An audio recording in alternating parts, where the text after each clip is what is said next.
Hi ಎಲ್ರಿಗೂ ನಮಸ್ಕಾರ. U K special egg rice. ಎಲ್ಲ ಬ್ಯಾಚುಲರ್ಸ್ಗೂ ಒಂದೊಳ್ಳೆ ಫುಡ್ ಅಂದರೆ ಅದು ಎಗ್ ರೈಸ್. ಇವತ್ತು ನಾವು ಎಗ್ ರೈಸ್ ಮಾಡೋಣ. ಇದಕ್ಕೆ ಬೇಕಾಗಿರೋದು ಎಲ್ಲ ಐಟಮ್ಸ್ಗಳನ್ನ ನಾನು ಜೋಡಿಸ್ಕೊಂಡಿದ್ದೀನಿ. ಮೊದಲನೇದಾಗಿ ಖಾರ ಪುಡಿ, ಇದಕ್ಕೆ ನಾವು ಎಗ್ ರೈಸ್ ಮಸಾಲ, ಉಪ್ಪು, ಆಮೇಲೆ ಚಿಕ್ಕದಾಗಿ ಹೆಚ್ಕೊಂಡಿರೋಂಥ ಕೊತ್ತಂಬರಿ, ನಿಂಬೆಹಣ್ಣು. ಇದಕ್ಕೆ ಪೇಸ್ಟ್ ಮಾಡ್ಕೊಂಡಿದ್ದೀನಿ. ಈ ಪೇಸ್ಟಲ್ಲಿ ಮೆಣಸಿನ್ಕಾಯಿ, ಬೆಳ್ಳುಳ್ಳಿ ಮತ್ತು ಹಸಿ ಶುಂಠಿ, ನೆಕ್ಸ್ಟ್ ಒಂದೊಳ್ಳೆ ಫ್ಲೇವರ್ನ ಸ್ಮೆಲ್ಗೋಸ್ಕರ ಕರಿಬೇವು, ಎಣ್ಣೆ ಮತ್ತು ಈರುಳ್ಳಿ, ಮೊಟ್ಟೆ. ನೆಕ್ಸ್ಟ್ ಕಡಾಯಿಯನ್ನು ಇಟ್ಕೊಳ್ಳೋಣ.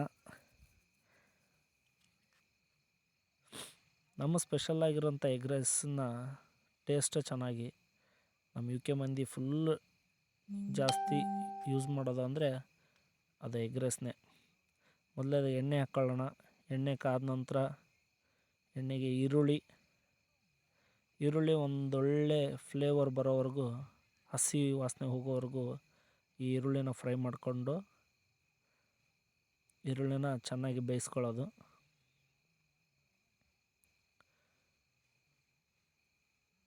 ಈರುಳ್ಳಿ ಜೊತೆ ಫಸ್ಟೇ ಎಣ್ಣೆಯಲ್ಲಿ ನಾವು ಏನು ಹಾಕ್ಬೇಕಪ್ಪ ಅಂದರೆ ಕರಿಬೇವನ್ನು ಹಾಕಬೇಕು.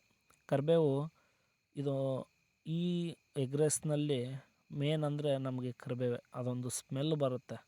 ಆ ಕರಿಬೇವಿನ ಸ್ಮೆಲ್ ಎಗ್ ರೈಸ್ನ ಟೇಸ್ಟ್ ಚೇಂಜ್ ಮಾಡುತ್ತೆ. ಇದಕ್ಕೆ ಮೊಟ್ಟೆ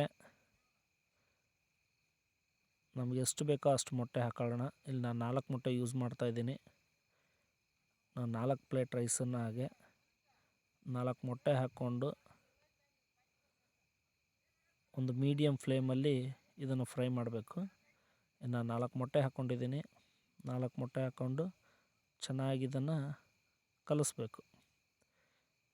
ಈ ಮೊಟ್ಟೆ ಕಲಿಸೋದು ಯಾವ ಥರಪ್ಪ ಅಂದರೆ, ಅದೊಂದು ನೀರಿನಂಶ ಎಲ್ಲ ಹೋಗಿ ಗರಿಗರಿಯಾಗಿ ಬರಬೇಕು ಅದು ಮೊಟ್ಟೆ. ಯಾಕಂದರೆ ರೈಸಲ್ಲಿ ಅದನ್ನು ಕಲಿಬೇಕು.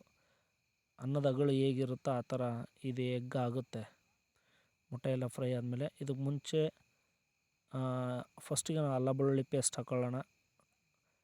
ನಮಗೆ ಹಸಿಮೆಣ್ಸಿನ್ಕಾಯಿ ಪೇಸ್ಟು ಎಷ್ಟು ಖಾರ ಬೇಕೋ ನಮಗೆ ಅಷ್ಟು ಹಸಿಮೆಣ್ಸಿನ್ಕಾಯಿ ಪೇಸ್ಟ್ ಹಾಕ್ಕೊಳ್ಳೋಣ.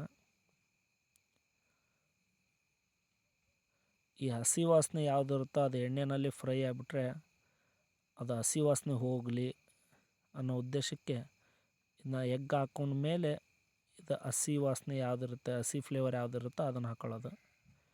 ಅದೆಲ್ಲ ಮಿಕ್ಸ್ ಮಾಡಿಕೊಂಡು ಚೆನ್ನಾಗಿ ಫ್ರೈ ಮಾಡಬೇಕು. ನೆಕ್ಸ್ಟ್ ಈಗ ಫ್ರೈ ಆಗಿದೆ. ಇದಕ್ಕೆ ಸ್ವಲ್ಪ ಉಪ್ಪು, ನಮ್ಮ ರುಚಿಗೆ ಎಷ್ಟು ಬೇಕೋ ಅಷ್ಟು ಉಪ್ಪು. ನೆಕ್ಸ್ಟ್ ಸ್ವಲ್ಪ ಇದಕ್ಕೆ ನಾವು ಗರಂ ಮಸಾಲ,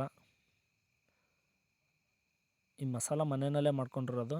ನೆಕ್ಸ್ಟು ಖಾರದ ಪುಡಿನ ನೋಡಿ ಹಾಕ್ಕೊಳ್ಬೇಕು. ಯಾಕಂದರೆ ನಾನು ಹಸಿ ಖಾರ ಮೊದಲೇ ಹಾಕಿರ್ತೀನಿ. ಚೆನ್ನಾಗಿ ತಾಳಿಸಿ ಫ್ರೈ ಮಾಡೋದು. ಫ್ರೈ ಮಾಡ್ಕೊಂಡಾದಮೇಲೆ ಇದಕ್ಕೆ ಡೈರೆಕ್ಟ್ ರೈಸ್ ಹಾಕ್ಕೊಂಡು ನಿಮ್ಗೆ ಎಷ್ಟು ಬೇಕೋ ಅಷ್ಟು ಒಂದೊಳ್ಳೆ ಫ್ಲೇವರ್ ಬೇಕಂದರೆ ಸ್ವಲ್ಪ ಮೇಲೆ ಖಾರದ ಪುಡಿ, ಸ್ವಲ್ಪ ಉಪ್ಪು ಹಾಕ್ಕೊಂಡು ಚೆನ್ನಾಗಿ ಫ್ರೈ ಮಾಡಿಕೊಂಡು ಎಲ್ಲ ಕಲಸಿ, ಅದಾದಮೇಲೆ ಲಾಸ್ಟಿಗೆ 2 ನಿಂಬೆಹಣ್ಣು ಹಾಕಿಬಿಟ್ರೆ ನಮ್ಮ ಯು ಕೆ ಸ್ಪೆಷಲ್ ಸ್ಪೈಸಿಯಾಗಿರ್ತಕ್ಕಂಥ ಎಗ್ ರೈಸ್ ರೆಡಿ. ಎಲ್ಲ ಬ್ಯಾಚುಲರ್ಸ್ಗೂ ಆಗ ಎಲ್ಲರಿಗೂ ಇಷ್ಟ ಆಗಿರುತ್ತೆ. ಸಾಲ್ಟ್ ಟು ಸ್ಪೂನ್ ಚಾನಲ್ನ ಮೊದಲನೇ ರೆಸಿಪಿ ಎಗ್ ರೈಸ್. ಟೇಸ್ಟ್ ಮಾತ್ರ ತುಂಬಾ ಚೆನ್ನಾಗಿ ಬಂದಿದೆ. ಹೇಗಿದೆ ಅಂತ ಎಲ್ಲರೂ ಕಮೆಂಟಲ್ಲಿ ಹೇಳಿ. Thank you for watching.